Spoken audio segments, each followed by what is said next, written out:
다이어트를 하면서도 나의 소중한 가슴은 지키고 싶다 하는 여성분들 잘 찾아오셨습니다. 다이어트를 한 번이라도 해보신 분들은 많이들 느꼈을 겁니다. 내가 빼고 싶은 부분은 허벅지, 아랫배, 옆구리, 팔뚝 뭐 이런 살들인데 왜 자꾸 가슴만 작아지는지, 도대체 왜 이러는 걸까요? 왜 빠지라는 데는 안 빠지고 가슴만 줄어드는 걸까요? 여성들의 가슴에는요, 지방을 분해하는 역할을 하는 호르몬 수용체들이 더 많이 있습니다. 반면 허벅지 같은 곳은 지방을 지켜내는 호르몬 수용체들이 더 많고요. 그래서 체중을 뺄 때 가슴살이 먼저 빠지는 건 DNA적 숙명입니다. 그런데 살을 빼면서 소중한 가슴은 지키는 방법이 인터넷 검색해보면 정말 여기저기 많이 나와 있어요. 이 수많은 방법들 과연 효과가 있을까요? 우선 첫 번째로 특정 음식으로 가슴을 지킬 수 있다는 이야기. 보통 콩으로 만든 음식들이 그래요. 두유나 두부, 콩 속에 있는 여성 호르몬 유사 성분이 작동을 해서 가슴을 지켜주고 크기도 더 키워주더라. 그 성분이 이소플라본이다. 한 번쯤 들어보셨을 겁니다. 실제로 콩의 이런 효과들이 연구 결과로 많이 발표되기도 했습니다. 그럴싸하기는 한데 정말로 이런 일이 일어나도 좀 걱정스럽기는 합니다. 가슴의 크기를 변화시킬 만큼의 여성 호르몬을, 그것도 폐경 전의 여성분께 다량으로 투여를 한다.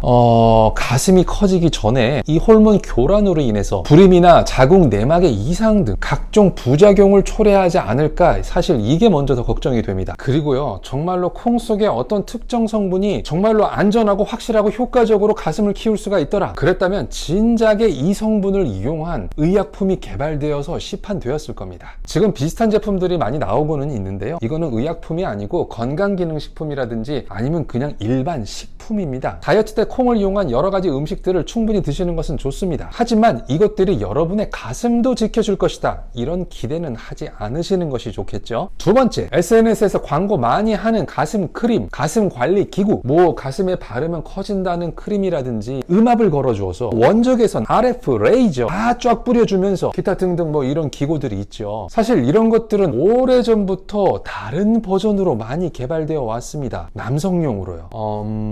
아무튼 이런 것들이 정말로 효과가 있었다면 좀 더 강력하고 행복한 세상이 오지 않았을까요? 그런데 그렇진 않죠. 이런 바르는 크림이나 보조 기구들은 나름대로의 연구 결과를 제시하면서 효과가 있다라고 광고를 하고는 있지만 아직 주류 의학계에서 명확하게 그 효과를 인증한 것은 하나도 없습니다. 확실하게 안전하고 효과적인 방법이 있다면은 이미 병원에서 활용되고 처방되고 있었을 겁니다. 하지만 이런 보조용품들도요, 소규모이긴 하지만 연구 결과들을 가지고 있거든요. 그래서 이런 제품들에 대한 닥터시원의 아주 두루뭉술한 결론, 이런 제품을 사용할 만한 충분한 경제력이 있고 정말로 궁금하다, 지푸라기라도 잡아보고 싶다 하시는 분들은 한번 사용해 보시고요, 정말 나의 가슴을 위해서 무리해서라도 사용해보고 싶다? 그렇다면 말리고 싶습니다. 세 번째, 마사지와 운동. 그런데요, 이거 뭔가 좀 이상하지 않습니까? 가슴을 키워준다는 마사지와 운동, 이런 마사지나 운동이나 특정 부분의 지방을 빼준다 라고도 알려져 있잖아요. 그런데 가슴의 지방은 늘려준다? 마사지가 여기에 작동할 때는 지방을 줄여주고 저기에 작동할 때는 지방을 늘려주고, 이런 마법 같은 힘을 가지고 있을까요? 다들 예상하셨겠지만 아닙니다. 가슴을 키워준다는 여러 운동들은요, 유방 조직이 아닌 아래쪽의 대흉근을 자극하는 운동입니다. 가슴 근육, 가빠가 커질 수는 있지만 이것이 여성분들이 원하는 아름다운 가슴의 모양을 만들어주는 것은 또 아닙니다. 그리고 다이어트 중인 여성분들은 근력 운동 정말 열심히 해도 겉으로 확 드러날 만큼 근육이 잘 커지기도 어렵고요. 가슴 마사지는 정말 강력하게 한다면 그 한 직후는 일시적으로 부어서 커져 보이는 효과를 낼 수도 있겠죠. 그 붓기가 빠지면 말짱 도루묵이지만 싸다고 맞으면 한쪽 볼이 일시적으로 커졌다가 시간 지나면 다시 돌아오는 것과